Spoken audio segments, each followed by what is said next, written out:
When my fellow parliamentarians witnessed my impassioned defense of American colonists against the Crown's fiscal tyranny, many questioned whether I had lost my senses. Here was a member who had dedicated his life to preserving British constitutional order, seemingly taking the side of rebellious subjects against the sovereign authority of Parliament. Yet those who understood the deeper principles of our Constitution recognized that defending America was not betrayal, it was the highest form of patriotism.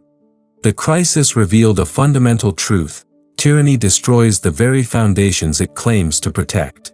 When government abandons prudence for arbitrary power, when it mistakes legal authority for legitimate governance, it forfeits the allegiance it seeks to compel. My defense of America was ultimately a defense of the British Constitution itself. For if we could tax colonists without their consent, deny them the rights of Englishmen, and govern through coercion rather than consent, we would have abandoned the very principles that made our empire great.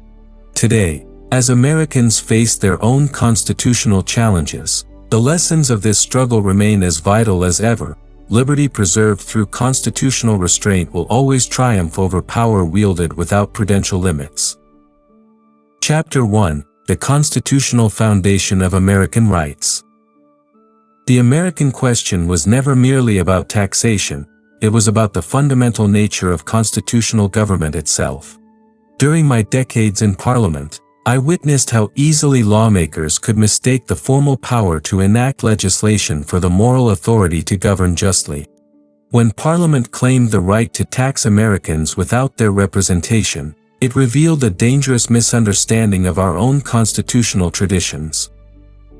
Our English Constitution developed through centuries of struggle precisely to establish that legitimate government requires consent.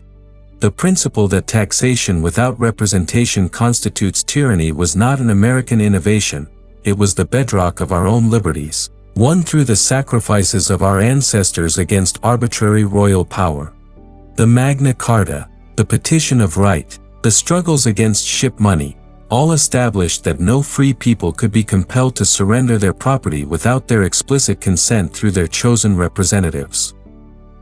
When we denied this principle to our American brethren, we threatened to destroy the very foundations of constitutional liberty throughout the empire. I argued repeatedly in Parliament that Americans possessed the rights of Englishmen not through colonial grace, but through inheritance.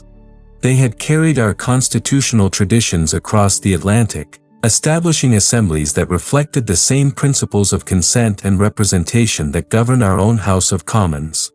To deny these assemblies their rightful authority over taxation was to repudiate the wisdom of ages. The tragedy lay in Parliament's failure to understand that constitutional authority derives from more than formal legal power. True governmental legitimacy emerges from the harmonious relationship between rulers and ruled, based on mutual recognition of rights and duties. When this harmony is broken through arbitrary assertion of abstract authority, the result is not strengthened government but weakened legitimacy. Force may compel temporary compliance, but it cannot create the voluntary allegiance that sustains constitutional order. Americans had developed their own constitutional traditions organically, adapting English principles to colonial circumstances through practical experience.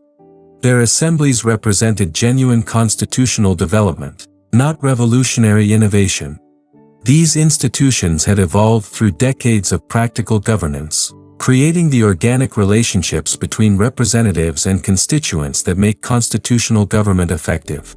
To destroy these institutions in favor of direct parliamentary control would have constituted the real revolution, a radical departure from the gradual, experience-based evolution that characterized the best of British governance. The constitutional precedents were clear to anyone willing to examine our own history without prejudice. Ireland had been granted significant autonomy in taxation matters.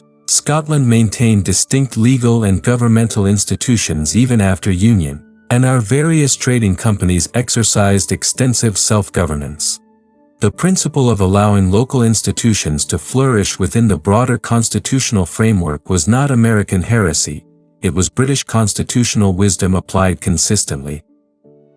Chapter 2: Prudence versus abstract authority in colonial policy. The folly of British colonial policy became evident when my parliamentary colleagues confused legal competence with political wisdom. Yes, Parliament possessed the formal authority to legislate for the colonies, but possessing power and exercising it prudently are entirely different considerations. This distinction between what government can do legally and what it should do politically represents the heart of constitutional statesmanship. My experience in Parliament taught me that successful governance requires understanding the difference between theoretical sovereignty and practical authority. The Crown's sovereignty over America was never in question, but sovereignty exercised unwisely destroys itself. When we attempted to govern Americans through abstract assertions of parliamentary supremacy rather than through their own established constitutional processes, we violated the prudential principles that had made British governance successful. The revenue measures imposed on America represented precisely the kind of abstract policy-making that I had long opposed in domestic affairs. The Stamp Act, the Townshend Duties, the Tea Act, all reflected the dangerous tendency to treat governance as a mechanical process that could be managed through formal legal instruments without regard for the human relationships that actually sustain political authority. Instead of working within the established constitutional framework that recognized colonial assemblies' authority over taxation, Parliament chose to bypass these institutions entirely. This was not constitutional governance. It was arbitrary rule disguised as legal authority. The very same Parliament that had struggled for centuries to establish its own authority against royal prerogative was now exercising the same kind of arbitrary power against American assemblies that our ancestors had resisted against Stuart kings. The irony was profound. We were becoming the tyrants against whom our own constitutional tradition had been developed. During my speeches on American taxation, I emphasized repeatedly that the question was not whether Parliament could tax the colonies, but whether it should. Prudent statesmanship recognizes that constitutional relationships require careful cultivation, not mechanical application of legal formulas. The Americans had never denied Parliament's general legislative authority. They objected to specific exercises of that authority that violated their constitutional understanding and threatened their established rights. The British Empire's strength had always derived from its flexibility, its ability to accommodate local diversity within an overarching constitutional framework. Our approach to Ireland, our relationship with Scotland after the Union, our governance of various trading companies, all demonstrated that effective imperial administration required adaptation to local circumstances, not rigid uniformity. This constitutional flexibility was not weakness. It was the secret of our imperial success. By abandoning this traditional flexibility in favor of abstract constitutional assertions, Parliament undermined the very principles that had made the British Empire a beacon of constitutional liberty. The Americans were defending not just their own rights, but the constitutional traditions that protected liberty throughout the British world. When we labeled their constitutional resistance as rebellion, we revealed our own departure from the prudential wisdom that had made British governance admirable. Chapter 3: The Philosophy of Representation and Colonial Governance. The American crisis forced Parliament to confront fundamental questions about the nature of political representation that we had never adequately resolved. When my colleagues argued that Americans were virtually represented in Parliament, they revealed a profound misunderstanding of both representation theory and political reality. Virtual representation might function within Britain, where shared culture, proximity, and common institutions created genuine bonds of mutual interest, but it could not bridge the Atlantic divide. True representation requires more than formal delegation of authority. It demands the living relationship between representatives and constituents that enables genuine mutual understanding. A member of Parliament sitting in Westminster, however well-intentioned, could not adequately represent the interests of merchants in Boston or planters in Virginia. The distance was not merely geographical but cultural, economic, and experiential. How could someone who had never witnessed American trade patterns, never understood colonial social relationships, never experienced the practical challenges of frontier governance, make wise decisions about American affairs. My theory of representation has always emphasized that elected officials must exercise independent judgment on behalf of their constituents' genuine interests, even when this conflicts with their immediate preferences. But this independent judgment becomes meaningless when representatives lack intimate knowledge of their constituents' circumstances. The representative's duty to serve the general good requires understanding what the general good actually means in specific local contexts. The colonial assemblies represented a far more authentic form of representation than anything Westminster could provide for American interests. These assemblies had evolved organically over decades, developing intimate knowledge of local conditions while maintaining connection to broader constitutional principles. Their members understood the complex relationships between coastal merchants and inland farmers, between established settlements and frontier communities, between local customs and imperial regulations. These institutions embodied the best features of representative government, independence of judgment combined with accountability to those governed. Colonial representatives could make informed decisions about taxation because they understood how different tax policies would affect different segments of colonial society. They could craft legislation that balanced competing local interests while maintaining loyalty to the broader imperial framework. Parliament's insistence on direct taxation without consulting colonial assemblies violated not just American rights but the integrity of representative government itself. By claiming authority to make decisions affecting people who had no meaningful voice in the decision-making process, Parliament undermined the very foundation of legitimate democratic authority. This was not constitutional governance. It was precisely the kind of arbitrary rule that constitutional government was designed to prevent. What troubled me most was how this constitutional crisis revealed the danger of treating representation as a mere legal formula rather than a living political relationship. Constitutional government depends on the organic connection between ruled and rulers, fostered through institutions that enable genuine mutual understanding and accountability. When this organic connection is severed, what remains is not representation but manipulation, the hollow forms of constitutional government without its essential substance. Chapter 4: Economic Wisdom and Imperial Commerce. The economic dimensions of the American crisis revealed how abstract policymaking destroys the delicate relationships that sustain commercial prosperity. Parliament's approach to colonial taxation demonstrated a fundamental misunderstanding of political economy, the complex interplay between governmental authority and commercial freedom that had made the British Empire the most prosperous trading system in human history. Throughout my parliamentary career, I observed how successful economic policy requires intimate knowledge of commercial relationships, trade patterns, and local conditions. The revenue measures imposed on America showed none of this careful attention to economic reality. Instead, they reflected the dangerous tendency to treat commerce as a mechanical process that could be regulated through formal legal instruments without regard for the human relationships that actually create wealth.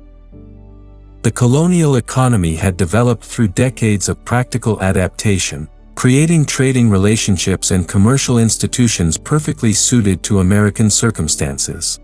Colonial merchants had built networks of trust and mutual benefit that extended throughout the Atlantic world, connecting American producers with British manufacturers, West Indian planters with northern shipbuilders, frontier settlers with coastal exporters. These relationships represented genuine wealth creation, not merely the extraction of resources from colonial subjects. Consider the complexity of colonial trade. New England merchants importing molasses from the West Indies to produce rum for exchange with frontier settlers for furs that would be shipped to Europe, middle colony farmers producing grain for West Indian slaves who grew sugar for British consumers. Southern planters growing tobacco that supported British processing industries while purchasing manufactured goods that employed British workers. Each of these relationships involved countless individual decisions based on local knowledge, personal trust, and mutual benefit. Parliament's taxation policies threatened to destroy these carefully cultivated commercial relationships in favor of immediate revenue extraction. The Stamp Act disrupted the paper transactions that facilitated commerce. The Townshend duties interfered with the import relationships that connected colonial consumers with British producers. The Tea Act destroyed the commercial networks that had developed around this crucial commodity. This was precisely the kind of short-sighted policy that I had consistently opposed, sacrificing long-term prosperity for immediate fiscal advantage. My speeches on American taxation emphasized repeatedly that the empire's economic strength depended on voluntary cooperation, not coercive extraction. When government attempts to force economic relationships through arbitrary authority, it destroys the trust and mutual benefit that sustain genuine commerce. The result is not increased revenue but economic decline, as the natural incentives for productive activity are replaced by the artificial compulsions of regulatory interference. The irony was profound. Americans were already contributing substantially to imperial prosperity through their voluntary participation in British commercial networks. Their trade enriched British merchants. Their consumption supported British manufacturers. Their shipping strengthened British maritime power. Their agricultural production fed British territories throughout the Atlantic world. These voluntary contributions far exceeded anything that could be extracted through direct taxation, while fostering the kind of mutual dependence that creates lasting political bonds. Chapter 5: The Moral Dimensions of Imperial Authority. The American crisis revealed fundamental questions about the moral foundations of political authority that struck at the heart of constitutional government. When Parliament claimed the right to govern Americans without their meaningful consent, it abandoned the moral principles that distinguish legitimate authority from mere power. This moral dimension was not peripheral to the constitutional question, it was central to understanding why the crisis threatened the entire imperial system. My parliamentary experience had taught me that governmental authority derives ultimately from moral legitimacy, not simply from legal formulation. The Crown's authority over British subjects rested on the implicit compact that government would protect their rights and serve their genuine interests. This compact was not merely a political convenience, it reflected the fundamental moral truth that legitimate authority must serve justice, not simply enforce will. When government violates this compact, it forfeits the allegiance it seeks to compel. The Americans were not rebels against legitimate authority, they were subjects defending their constitutional rights against governmental overreach. Their resistance represented the same principled opposition to arbitrary rule that had characterized the best traditions of British constitutional development. When we labeled such resistance as rebellion, we revealed our own departure from constitutional principles. The moral corruption of imperial policy became evident in how Parliament justified its American measures. Instead of demonstrating how these policies served justice or promoted the general welfare, parliamentary defenders relied on abstract assertions of legal authority. Parliament can tax the colonies because Parliament is sovereign. This circular reasoning revealed the abandonment of moral reflection in favor of pure assertion of power. What particularly troubled me was how the crisis demonstrated the tendency of power to corrupt even well-intentioned officials. My parliamentary colleagues genuinely believed they were preserving constitutional order by asserting parliamentary supremacy. Yet their abstract commitment to constitutional theory blinded them to the moral reality that legitimate authority must rest on consent and serve justice. The corruption was not venal but intellectual, the substitution of abstract formulas for moral reasoning. The religious dimensions of this moral crisis could not be ignored. The established order that we claimed to defend included the moral obligations that constrain governmental power. When civil authority abandons these moral limitations, it threatens not just political liberty but the entire framework of ordered society that makes civilization possible. The Church had always taught that political authority derives from divine sanction, but this sanction depends on authority being exercised justly. I argued consistently that the empire's strength depended on its moral authority as much as its military power. Americans had inherited British traditions not just of constitutional liberty but of moral governance, the understanding that political power must be exercised within moral constraints. When we governed them through pure assertion of power, we violated the very moral principles that made British civilization worth preserving. The ultimate tragedy was that this moral corruption was unnecessary. Americans were not seeking to overthrow legitimate authority, they were seeking to preserve it. Their constitutional resistance represented exactly the kind of principled opposition that had created and sustained British liberty. By treating this resistance as rebellion, Parliament revealed its own corruption of the moral principles that made constitutional government legitimate. Chapter 6: Federal Principles and Imperial Unity. The American crisis illuminated the profound wisdom of federal governance principles that Parliament had failed to understand or appreciate. Throughout my imperial observations, I recognized that successful governance of diverse territories requires sophisticated appreciation for the balance between central authority and local autonomy. The British Empire's greatest strength lay not in uniform administration but in its ability to accommodate local diversity within an overarching constitutional framework. The colonial assemblies represented natural federal institutions that had evolved to address specifically American circumstances while maintaining connection to broader British constitutional traditions. These assemblies were not threats to imperial unity, they were expressions of it. They demonstrated how British constitutional principles could adapt and flourish in new environments while preserving essential continuity with the mother country. Consider how these institutions had developed organically over more than a century of practical governance. The Virginia House of Burgesses, established in 1619, had evolved sophisticated procedures for representing diverse colonial interests while maintaining loyalty to the Crown. The Massachusetts General Court had developed methods for balancing Puritan religious commitments with practical commercial necessities. Pennsylvania's Assembly had created frameworks for governing religiously diverse populations while preserving Quaker principles of peaceful governance. Each of these institutions represented genuine constitutional innovation, not departure from British principles but creative adaptation of them to American circumstances. They had developed their own precedents, their own procedures, their own understanding of how to balance competing interests within constitutional frameworks. This was not rebellion against British constitutional tradition, it was the natural flowering of that tradition in new soil. My federal vision for the empire recognized that legitimate central authority must respect the organic development of local institutions. The Americans had not rejected British governance, they had developed their own expressions of British constitutional principles.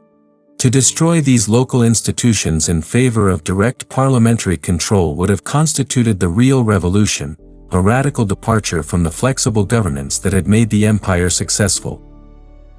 Federal governance requires understanding that unity and uniformity are not synonymous. The empire's strength derived from its ability to maintain constitutional coherence while allowing local adaptation. Scotland after the Union maintained its distinct legal system and Presbyterian establishment while contributing to imperial strength. Ireland, despite its complex relationship with Westminster, preserved significant autonomy in local affairs. The various trading companies exercised extensive self-governance while serving imperial commercial interests. All these examples demonstrated that effective imperial governance required institutional diversity, not administrative uniformity. Parliament's failure to appreciate federal principles reflected a broader misunderstanding of how complex political systems actually function. Constitutional relationships cannot be reduced to simple hierarchical formulas. They require ongoing negotiation, mutual respect, and recognition that different territories may require different governmental arrangements while maintaining shared constitutional commitments. The tragedy was that Americans were offering precisely the kind of federal relationship that could have preserved imperial unity while respecting constitutional diversity. Their proposals for maintaining the connection while preserving local autonomy represented sophisticated constitutional thinking that Parliament rejected in favor of crude assertions of hierarchical authority. Chapter 7, Constitutional Lessons for American Independence. When my conciliation efforts failed and Americans chose independence, the tragedy was not that they rejected British authority, but that Britain had abandoned the constitutional principles that could have preserved the connection. The American Revolution succeeded not because it represented radical innovation, but because it preserved and extended the constitutional traditions that Britain was abandoning in favor of abstract assertions of parliamentary supremacy. The American constitutional system that emerged from independence vindicated the federal principles I had advocated throughout the crisis. Their constitution demonstrated sophisticated understanding of how to balance central authority with local autonomy, how to maintain unity while preserving diversity, how to create effective government while protecting individual rights. These were precisely the constitutional insights that could have preserved the empire if Parliament had possessed the wisdom to embrace them. What Americans achieved through independence, they could have accomplished within a reformed imperial system based on federal principles. The Continental Congress had demonstrated capacity for effective confederation during the war. The Articles of Confederation, despite their weaknesses, showed how diverse states could cooperate while maintaining local autonomy. The eventual Constitution proved that federal principles could create strong central government without destroying local self-governance. Their success in creating effective Republican government proved that the constitutional traditions we shared were robust enough to sustain liberty across vast territories and diverse populations. The failure was not in American capacity for self-governance but in British willingness to adapt imperial governance to constitutional realities. We could have had an empire based on federal principles rather than hierarchical domination. The lessons of the American crisis remain vitally relevant for contemporary constitutional questions. When central authority attempts to govern through abstract assertions of power rather than through organic constitutional relationships, it threatens the very unity it seeks to preserve. Whether in federal systems, international alliances, or complex political arrangements, the principle remains constant: legitimate authority must rest on consent and serve justice. Americans today face their own challenges in balancing federal authority with state autonomy, central coordination with local diversity, effective governance with constitutional limitations. The wisdom gained from the imperial crisis offers guidance. Constitutional relationships require constant cultivation, not mechanical application of legal formulas. The same principles that could have preserved the British Empire can preserve the American federal system. The tendency toward centralization that threatens American federalism today mirrors the imperial centralization that destroyed the British connection in the 1770s. When federal authority expands beyond constitutional limits, when central bureaucracies override local institutions, when abstract legal theories replace prudential political wisdom, the result is the same: the destruction of the organic relationships that sustain constitutional government. My defense of American constitutional rights anticipated the ongoing American struggle to preserve federal principles against centralizing pressures. The constitutional wisdom that Americans inherited through independence includes the understanding that legitimate central authority must respect local autonomy, that constitutional unity requires institutional diversity, and that effective governance depends on the ongoing consent of the governed. The ultimate vindication of my American position lies in the enduring success of the constitutional system that Americans created.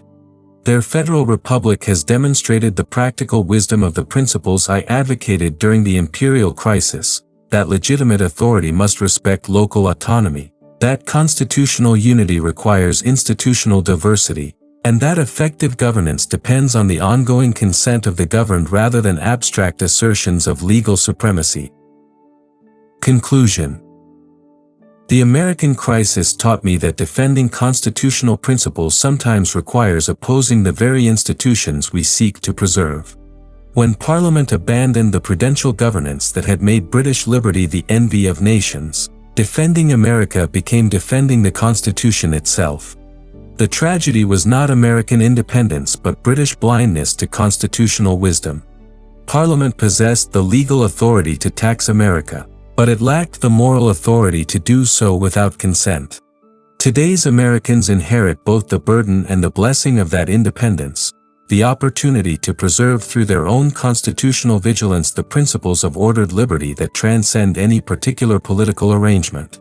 The choice remains what it always was, between the prudence that preserves genuine constitutional order and the abstract authority that destroys the very liberty it claims to protect. Choose wisely, for constitutional liberty once lost is not easily recovered, and the lessons of that imperial crisis echo still in every struggle between central power and local autonomy.